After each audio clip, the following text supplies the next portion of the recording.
ম্যাথেমা শুকুর চ্যানেলের পক্ষ থেকে সবাইকে শুভেচ্ছা। আশা করি সবাই ভালো আছো, সুস্থ আছো এবং সুন্দরভাবে জীবনযাপন করতেছ। আমন্ত্রণ জানাচ্ছি উচ্চতর গণিত দ্বিতীয় পত্র এই বিষয়ে আলোচনার জন্য। আমরা আজকে প্রথম অধ্যায় বাস্তব সংখ্যা এবং অসমতা এই বিষয়ে আলোচনা করব। বাস্তব সংখ্যা এই প্রথম অধ্যায়ের একটা শিক্ষণফলের লিস্ট আমরা এখানে দেখাচ্ছি।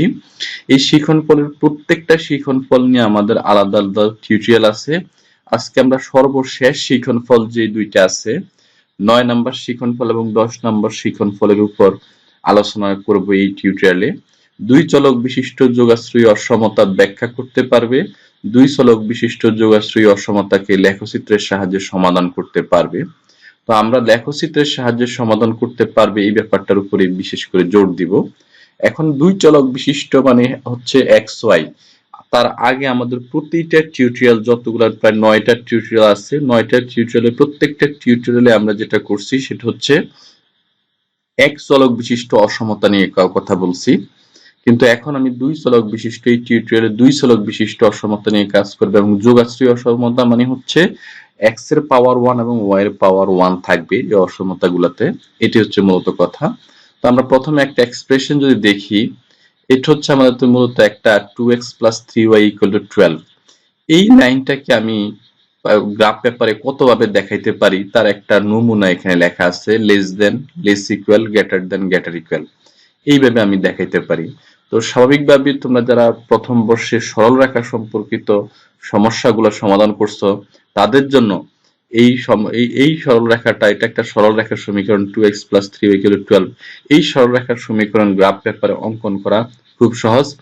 এখানে যেটা করতে হবে সেটা হচ্ছে এই সমীকরণ থেকে অ্যাট লিস্ট দুইটা পয়েন্ট আমাদের, অর্থাৎ দুইটা বিন্দুর স্থানাঙ্ক বের করতে হবে এবং এই দুইটা বিন্দুর স্থানাঙ্ক বের করলে এই দুইটা বিন্দু থেকে আমরা কানেক্টিং করে এই সরল রেখাটা তৈরি করতে পারবো। এখন যেটা করব সেটা হচ্ছে একটা টেবিলের মাধ্যমে আমরা চেষ্টা করব দুইটা বিন্দুর স্থানাঙ্ক বের করতে। এখানে যেটা বলা আছে সেটা হচ্ছে এখানে x এর মান 0 বসিয়ে, এখানে x এর মান 0 বসিয়ে y এর মান বের করতে হবে, এখানে y লিখতে হবে, আবার y এর মান 0 বসিয়ে x বের করতে হবে। এইভাবে কিন্তু আমরা সরলরেখার সমীকরণে দুইটা বিন্দু বের করব। সব সময় কিন্তু এই কাজটাই করব। একবার x এর মান 0 বসাবো, y বের করবে, আবার y এর মান 0 বসিয়ে x বের করব। এই কাজটাই আমি এখানে করছি। x এর মান যদি 0 বসাই তাহলে এখানে 3y = 12 হয়। তাই 3y = 12 মানে y = 4 হয়। এই জন্য x = যখন 0, y = তখন 4। আবার y = যখন 0 বসাবো, y 0 বসালে 2x = হবে 12, x = হবে 6। y 0 যখন, তখন x = 6। তাহলে এই দুইটা পয়েন্ট আমি এইভাবে বের করতে হবে, একটা টেবুলার ফর্মে বের করতে হবে। বের করার পরে আমাদের যে কাজটা করতে হবে সেটা হচ্ছে এই দুইটা পয়েন্টকে, যেমন একটা পয়েন্ট আমি পেয়ে গেলাম 0, 4 আর একটু 6, 0, এই দুইটা পয়েন্টকে আমি এখন গ্রাফ পেপারে বসিয়ে এই সরলরেখা অঙ্কন করার চেষ্টা করব। তো আমি এখন যে গ্রাফ পেপারটা নিয়ে কাজ করতেছি এটা একটা সফটওয়্যার জেনারেটেড গ্রাফ পেপার। তোমরা আপাতত এটাতে দেখো, কিন্তু তোমাদের প্র্যাকটিক্যালে তোমরা যখন কাজ করবা তখন তোমাদের বইতে গ্রাফ পেপার যে বর্ণনা করা আছে সেইভাবে বর্ণনা করে গ্রাফ পেপার নিয়ে কাজ করবা এবং তোমাদের যে গ্রাফ পেপার আছে প্রচলিত, সেই প্রচলিত গ্রাফ পেপারে কাজ করবা। তো এইখানে গ্রাফ পেপারটা সম্পর্কে যদি আমি একটু বলি, সেটা হচ্ছে এটা হচ্ছে আমাদের x অক্ষ, এটা বলা আছে এটা x অক্ষ, এটা হচ্ছে আমাদের y অক্ষ এবং এটা হচ্ছে মূল বিন্দু।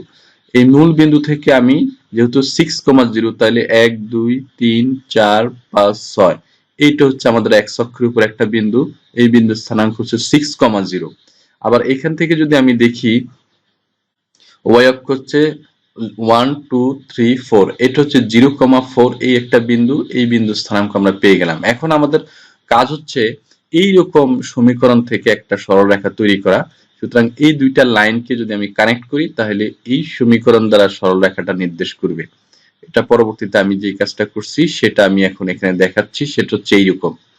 তোমরা ক্লিয়ারলি দেখতেছো যে আমরা এই সরলরেখাটা পেলাম, অর্থাৎ 0, 4 এবং 6, 0 এই দুইটা বিন্দুকে কানেক্টিং করার কারণে আমাদের এই সমীকরণ দ্বারা যে সরলরেখাটা বোঝায় এটা হচ্ছে সেটা। মূলত এখানে যেটা প্রশ্ন বা যেটা বোঝা গ্রাফ পেপারে যেটা বোঝার জায়গা সেটা হচ্ছে এই সরলরেখার উপরে যতগুলা পয়েন্ট আছে সমস্ত পয়েন্ট এই সমীকরণটাকে সিদ্ধ করে বা এই সমীকরণের ডান পাশ এবং বাম পাশকে সমান রাখে। যেমন এখানে আমি যদি এই পয়েন্টের কথাই যদি চিন্তা করি, এই পয়েন্টে এক্স এর মান হচ্ছে 3। এখানে খেয়াল করলে দেখো এটা হচ্ছে এক্স এর মান 3 আর ওয়াই এর মান হচ্ছে 2। এই যে এটা ওয়াই এর মান, এটা হচ্ছে 2, ওয়াই এর মান 2 আর এক্স এর মান হচ্ছে 3। তা আমরা যদি এটা হিসাব করি তাহলে দেখো এক্স এর মান যদি আমি 3 বসাই এখানে 6 হবে, আর ওয়াই এর মান 2 বসাইলে এখানে কত হবে 6 হবে। 6 + 6 = কত 12। সুতরাং বাম পাশ এবং ডান পাশ সমান আছে। অর্থাৎ মূল কথা হচ্ছে এই সরলরেখার উপর যতগুলা পয়েন্ট আছে সমস্ত পয়েন্ট দিয়ে কিন্তু এই সমান এই সমীকরণটাকে সিদ্ধ করে, অর্থাৎ বাম পাশে 12 হবে, ডান পাশে তো 12 আছেই। এখন এইখানে যদি আমি নট ইকুয়াল টু দেই তাহলে এই গ্রাফ পেপারটা কিভাবে পরিবর্তন হয় এটা আমরা একটু আলোচনা করি। এখানে যেটা পরিবর্তন হয়েছে খেয়াল করো খুব ক্লিয়ারলি, সেটা হচ্ছে এখানে 2x + 3y not equal to 12, এটা দিয়ে আমি যেটা বুঝাই সেটা হচ্ছে এই যে সরল রেখাটা আছে এটাকে আমি গ্রাফ পেপার থেকে আস্তে আস্তে অস্পষ্ট করে দিলাম। কেন অস্পষ্ট করে দিলাম বা ড্যাশ ড্যাশ করে দিলাম, ড্যাশ ড্যাশ দিয়ে অস্পষ্ট করে দিলাম এই কারণ হচ্ছে আমি গ্রাফ পেপার থেকে এই সরলরেখাটাকে মুছে দেওয়ার চেষ্টা করতেছি। এর কারণ হচ্ছে এই সরলরেখার কোনো বিন্দু কিন্তু এখন আর এই সমীকরণটাকে মেনে চলে না, কারণ এখানে বাম পাশ এবং ডান পাশ কখনো সমান হতে পারবে না। এই বাম পাশে ডান পাশে যেহেতু 12 আছে এখানে কখনো 12 হতে পারবে না, কিন্তু এই সরলরেখার প্রত্যেকটা পয়েন্ট এইখানে 12 তৈরি করবে, এক্স ওয়াই হিসাব করে এখানে 12 তৈরি করবে। এই জন্য এই সরলরেখাটাকে আমরা অস্পষ্ট বা মুছে ফেলার চেষ্টা করলাম ড্যাশ ড্যাশ চিহ্ন দিয়ে। তার মানে হচ্ছে এখন এই যে অসমতাটা, এই অসমতাটার মূল কথা হচ্ছে বাম পাশে কখনো 12 হতে পারবে না, 12 চেয়ে কম অথবা 12 চেয়ে বেশি হইতে হবে। এই যে সেন্স, এই সেন্স থেকে কিন্তু দুইটা এই সরলরেখার দুই পাশে দুইটা এরিয়া আছে, এই একটা এরিয়া আছে বা রিজিয়ন আছে, এই আর একটা রিজিয়ন আছে। এখন এই দুইটা রিজিয়ন কিন্তু দুইটা অসমতাকে নির্দেশ করে। যেমন এই রিজিয়নের কথা যদি ধরি, এই রিজনের বিভিন্ন পয়েন্ট আছে, লাখ লাখ কোটি কোটি পয়েন্ট আছে। আমরা যে কোনো একটা পয়েন্ট নিয়ে যদি চিন্তা করি, যেমন আমাদের জন্য সহজ হয় মূল বিন্দু 0 0 নিয়ে চিন্তা করা। 0 0 যদি আমি এখানে বসাই তাহলে 2 × 0 + 3 × 0 কত হবে, এই পাশেও 0 এটাও 0, তাহলে কত হবে টোটালটা 0। এই বাম পাশে 0, ডান পাশে হচ্ছে 12, তাহলে এই বাম পাশটা তাহলে এখানে লেস দেন তৈরি হবে। এই নট ইকুয়ালের পরিবর্তে আমরা লিখবো লেস দেন, কারণ এই এরিয়াটা আমাদের যদি লেস দেন হয় তাহলে স্বাভাবিকভাবে এই এরিয়াটা হবে গ্রেটার দেন। তো এই জিনিসটাই কিন্তু এই লাইন থেকে আমরা বুঝতে পারলাম, যখন নট ইকুয়াল টু হবে তখন গ্রাফ পেপারের দুইটা এরিয়াতে অসমতার ব্যাপার তৈরি হবে। এই অসমতার সেন্সটাই আমরা এখানে দেখব। এখন আমাদের যেটা গ্রাফ পেপারে দেখা যাচ্ছে সেটা খুব ক্লিয়ারলি আমরা দেখতেছি যে এখানে যদি আমি লেস দেন দেই তাহলে এই অসমতার দ্বারা গ্রাফ পেপারের যে এরিয়াটা নির্দেশ করে সেটা হচ্ছে এই আমাদের এই লাইনের নিচের অংশটা নির্দেশ করে, অর্থাৎ আমাদের যে সরলরেখা আছে এই সরলরেখার নিচের অংশটা নির্দেশ করে। এটাকে আমি ফিল আপ করে দিলাম একটা গ্রিন কালার দিয়ে। এখন যেটা হচ্ছে সেটা হচ্ছে এই যে অংশটা, এই অংশটা এখানে লেস দেন হওয়ার কারণে কিন্তু আমাকে এই যে অস্পষ্ট লাইনটা আছে এইটা আমার এরিয়া থেকে কমপ্লিটলি আলাদা করে দেখাইতে হবে। এটা যে সেপারেট আছে এটা যাতে খুব ক্লিয়ারলি বোঝা যায়, না হলে কিন্তু সমস্যা হবে। কিন্তু এখানে যদি আমি লেস ইকুয়াল চিহ্ন যদি ইউজ করি তাহলে কিন্তু ব্যাপারটা হয়ে যাবে অন্যরকম। সেটা হচ্ছে তখন গ্রাফ পেপারে আমাদের লাইনটা ইনক্লুড করতে হবে। এই যে লেস ইকুয়াল হইলে এই যে গ্রাফ পেপারে লাইন যেটা আছে অস্পষ্ট লাইন ছিল এতক্ষণ, এটা আমাদের এরিয়ার সাথে রিজিয়নের সাথে এখন ইনক্লুড হয়ে গেছে, অন্তর্ভুক্ত হয়ে গেছে টোটালি। তাহলে এই রিজিয়নটা আমার এখন এই এলাকাটা বা এই রিজিয়নটা এই অসমতা দ্বারা নির্দেশ করে। তাহলে এটা হচ্ছে লেস দেন হলে এটা হচ্ছে আমাদের গ্রেটার দেন, কারণ এখানে যদি আমি যে কোনো একটা পয়েন্ট নিয়ে যদি আমি ট্রাই করি তাহলে এখানে বুঝতে, যেমন এই পয়েন্টটা কিন্তু 8 পয়েন্ট, 8 যদি আমি এখানে x এর মান 8 তাহলে 8 × 16 এটা কত 38, 3 × 24, 16 24 যোগ করলে অবশ্যই 12 চেয়ে বড় হবে, তখন চিহ্নটা হয়ে যাবে গ্রেটার দেন। তাহলে এই এরিয়ার জন্য আমি ট্রাই করে দেখলাম যে এই এরিয়ার জন্য আমার এখানে চিহ্নটা গ্রেটার দেন হবে। তাহলে এই কাজটাই আমি এখন এখানে করলাম। সেটা হচ্ছে এই যে এরিয়াটা আমরা দেখলাম সহজেই, সেটা 2x + 3y > 12 এর জন্য আমাদের এই অসমতার জন্য এই এরিয়াটা বা এই রিজিয়নটাকে আমাকে নির্দেশ করে।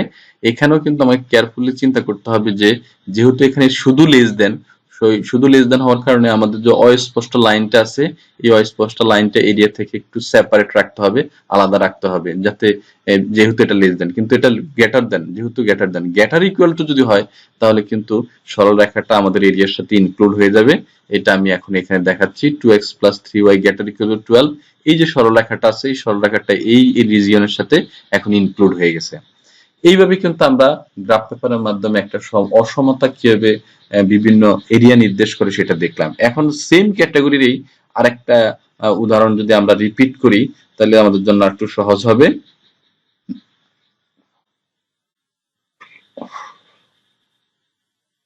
আমরা এখন যেটা একই রকম জিনিস নিয়ে আলোচনা করছি, এখন আমরা 5x + 3y = 15, এই যে সমীকরণটা, এটা একটা সরলরেখার সমীকরণ। এই সমীকরণকে প্লট করব কিভাবে? x এর মান 0 বসাইলে y এর মান হবে কত? x এর মান 0 বসাইলে 3y = 15 হবে, y = 5 হবে। আবার y এর মান যদি 0 বসাই, y এর মান যদি 0 বসাই তাহলে 5x = 15 হবে, x = 3 হবে। এইভাবে এই টেবিলটা তৈরি করলাম। এই টেবিল থেকে আমরা গ্রাফ পেপারে মোটামুটি দুইটা পয়েন্টকে এখানে প্লট করে নিলাম, এটা 0, 5, 3,0। এখানে দুইটাকে কানেক্ট করলেই এই সমীকরণ দ্বারা নির্দেশিত সরলরেখাটা আমরা পেয়ে যাব। তো সুতরাং আমরা পেয়ে গেলাম 5x + 3y, এই যে সরলরেখাটা আমরা পেয়ে গেলাম। এখন এখানে যদি সমতাটা, এখানে যদি সমান চিহ্ন আছে, এটা নট ইকুয়াল টু চিহ্ন দিই, নট ইকুয়াল টু চিহ্ন দিলে আমাদের গ্রাফ পেপারটা কি পরিবর্তন হবে? গ্রাফ পেপারটা পরিবর্তন হবে এইভাবে যে এখানে লাইনটা অস্পষ্ট হয়ে যাবে। এই অস্পষ্ট বোঝানোর জন্য আমরা এখানে লাইনটাকে ড্যাশ ড্যাশ ড্যাশ ড্যাশ চিহ্ন দিয়ে এটাকে অস্পষ্ট করে দিছি, অথবা এটাকে মুছে ফেলার চেষ্টা করছি। এখানে যেটা তৈরি হয়েছে, এই দুইটা এরিয়া তৈরি হয়েছে, এখানে একটা এরিয়া তৈরি হয়েছে, এখানে একটা এরিয়া তৈরি হয়েছে, বা রিজিয়ন তৈরি হয়েছে, এলাকা তৈরি হয়েছে। এই এলাকাটা একটা অসমতা নির্দেশ করে, এই এলাকাটা একটা অসমতা নির্দেশ করে। এখন প্রশ্ন হচ্ছে কোনটা গ্রেটার দেন, কোনটা লেস দেন, এটা যদি আমরা চিন্তা করি তাহলে এই এলাকা থেকে যে কোনো একটা পয়েন্ট নিয়ে আমি যদি ট্রাই করি, যেমন এখানে হাজার হাজার লক্ষ লক্ষ পয়েন্ট আছে, আমি 0, 0 যদি ট্রাই করি, তো 0, 0 দিয়ে নিয়ে ট্রাই করলে আমি দেখবো এখানে 5 × 0 + 3 × 0 যদি এটা 0 হয় তাহলে বাম পাশে 0, ডান পাশে 15, তার মানে এখানে লেস দেন চিহ্ন আসবে, 0 লেস দেন 15, তার মানে লেস দেনের জন্য এই এরিয়াটা হবে আর গ্রেটার দেনের জন্য এই এরিয়াটা হবে। এটা আমরা আগের মতোই জাস্ট এই এরিয়াটা আমরা দেখলাম 5x + 3y, এখানে দেখলাম 5x + 3y gate less than 15 এর জন্য আমাদের এই এরিয়াটা, এখানে সরলরেখাটা অস্পষ্ট, সরলরেখাটা এখানে আলাদা বা সেপারেট করা অবস্থা আছে, যেহেতু লেস দেন ইকুয়াল টু যদি থাকে তাহলে কিন্তু আমাদের গ্রাফ পেপারটা একটু পরিবর্তন হবে। সেই পরিবর্তনটা হচ্ছে সরলরেখাটা আমাদের এরিয়ার সাথে ইনক্লুড হয়ে যাবে। এই যে সরলরেখাটা আমাদের এরিয়ার সাথে কানেক্টেড বা এখানে ইনক্লুড হয়ে গেছে, পুরো রিজিয়নটা এখন সরলরেখা সহ বাউন্ডারিতে চলে আসছে। এখন আমরা এটা লেস ইকুয়াল, গ্রেটার ইকুয়াল টুর জন্য যদি দেখি আমি গ্রেটার ইকুয়াল টু, তাহলে গ্রেটার ইকুয়াল টুর জন্য গ্রেটার দেনের ক্ষেত্রে আমাদের এই এরিয়াটা অসমতা, এই এরিয়াটা বোঝায়, কারণ এখানে প্রত্যেকটা পয়েন্ট নিয়ে যদি আমি এখানে বসাই তাহলে এই বাম পাশটা সবসময় বড় হবে ডান পাশের চেয়ে, এটা তোমরা হিসাব করে দেখতে পারো। তাহলে এটা পেয়ে গেলাম। এখানে অস্পষ্ট লাইনটা আলাদা থাকবে, গ্রেটার দেন, যদি গ্রেটার ইকুয়াল টু হয় তাহলে পুরো এরিয়াটা লাইন সহ ইনক্লুড হয়ে যাবে। এই যে লাইন সহ, এখানে গ্রেটার ইকুয়াল টু হওয়ার কারণে এই লাইন সহ পুরো এরিয়াটাতে আমাদের মানটা চলে আসবে, এই অসমতাটা নির্দেশ করে। এখন আমরা একটা প্রবলেম যদি সলভ করি, যেমন এখানে একটা প্রবলেম লেখা আছে যে এই প্রবলেমটা যদি দেখি 2x + 3y = 12 এবং 5x + 3y > 15 অসমতা যুগলের সমাধান সেটের লেখচিত্র অঙ্কন করো। অর্থাৎ এতক্ষণ পর্যন্ত আমরা প্রত্যেকটা আলাদা আলাদা করলাম, এখন এই দুইটার সমতা সমান, এই দুইটা অসমতার যুগলের সমাধান সেটের লেখচিত্র যদি অঙ্কন করি তাহলে প্রথমে এটা আমরা এটা সম্পর্কে আমাদের আইডিয়া আছে, এটা আমরা কাজ করছি 2x + 3y = 12। এই অসমতার জন্য আমাদের যে এলাকাটা, সেই এলাকাটা হচ্ছে এই এলাকাটা, তারপরে 5x + 3y > 15 এর জন্য যে এলাকাটা সেটা হচ্ছে এই এলাকাটা। এই দুইটা এলাকা এখন আমরা যদি একসাথে কভার করি তাহলে আমরা বুঝতে পারবো এই দুইটা এলাকা যদি আমি একসাথে প্লট করি, প্লট করলে আমাদের এরকম একটা জিনিস তৈরি হবে। খুব ক্লিয়ারলি দেখা যাচ্ছে এই একটা এলাকায় একটা, এখানে কিন্তু একটা ওভারল্যাপিং আছে, একটার উপর আর একটা ওভারল্যাপ করা আছে, বা এখানে একটা কমন অংশ আছে। এই কমন অংশটা বোঝার জন্য আমি একটা যে গ্রাফ পেপার আলাদা করে আঁকাইছি, সেটা হচ্ছে এই অংশটা কিন্তু আমাদের এখন কমন, এই অংশটা আমাদের কমন, এটাই কিন্তু আমাদের মূলত আনসার। এটা যদি আমি হিসাব করি এটাই আমাদের আনসার। এটাকে আমি আলাদাভাবে এখানে দেখাইছি, তোমরা যারা দেখতেছো এই যে এটা হচ্ছে আমাদের আনসার। এখানে এটা হচ্ছে আমাদের আনসার। গ্রাফ পেপারে আমি খুব ক্লিয়ারলি দেখাচ্ছি এই অসামঞ্জস্যগুলোর জন্য আনসার হচ্ছে এটা। এইভাবে অঙ্কন করলেই গ্রাফ পেপারে আমাদের প্রশ্নের উত্তর হয়ে যাবে, এইভাবে নির্দেশ করলে হবে। এখন আমরা মূল বিন্দুগামী আরেকটা সরলরেখার ক্ষেত্রে যদি একটু আলোচনা করি সংক্ষিপ্ত, যেমন এখানে y = 2x, এই সরলরেখাটা মূল বিন্দুগামী। এখানে আমরা যদি দুইটা পয়েন্ট পেয়ে যাই, অটোমেটিক 0 0 একটা পয়েন্ট আছে মূল বিন্দু, আর x এর মান 3 বসাইলে y এর মান হবে 6। এখন আমি 3 বসাইছি, তোমরা ইচ্ছা মতো 1 বসাইতে পারো, 4 বসাইতে পারো, 6 বসাইতে পারো, ইচ্ছা মতো বসাই আমরা x এর মান ইচ্ছা মতো বসাইলে y এর মান, তার সংশ্লিষ্ট y এর মান পেয়ে যাব। তো এখানে দুইটা বিন্দু, আমাদের একটা গ্রাফের সরলরেখা অঙ্কন করতে হলে অ্যাট লিস্ট দুইটা বিন্দু লাগে। এই দুইটা বিন্দুর জন্য আমি একটি টেবিলের ফর্মে তৈরি করলাম। এখন 0 0 একটা বিন্দু বসাইলাম গ্রাফ পেপার, আর একটা হচ্ছে 3 6 বিন্দু বসাইলাম, গ্রাফ পেপারটা এরকম তৈরি হলো। একটা 0 0 একটা 3 6, ওই y = 2x এর জন্য। এখন আমরা যদি এটাকে কানেক্টিং করে দেই তাহলে আমাদের সরলরেখাটা তৈরি হয়ে যাবে সহজভাবে। y = 2x সরলরেখাটা তৈরি হয়ে গেলে একবারে সহজভাবে যদি আমি একটা কানেক্টিং করে দেই। এখন এটাকে যদি নট ইকুয়াল হয় তাহলে এটা ড্যাশ হয়ে যাবে। আমরা সহজভাবে নট ইকুয়াল হইলে লাইনটা ড্যাশ ড্যাশ হয়ে যাবে। ড্যাশ ড্যাশ মানে এখন এই লাইনটা আর এই সমীকরণের সাথে কাজ করতেছে না। তার মানে এখানে একটা অসমতা তৈরি হবে, এখানে একটা অসমতা তৈরি হবে। এখানে কিভাবে বুঝবো কোনটা গ্রেটার দ্যান কোনটা লেস দ্যান? এখান থেকে একটা বিন্দু নিয়ে আমি ট্রাই করব। যেমন এখানে যারা 5, 0 যদি ট্রাই করি তাহলে 0,5, এখানে এটা হচ্ছে 0, x এর মান 0, y এর মান 5।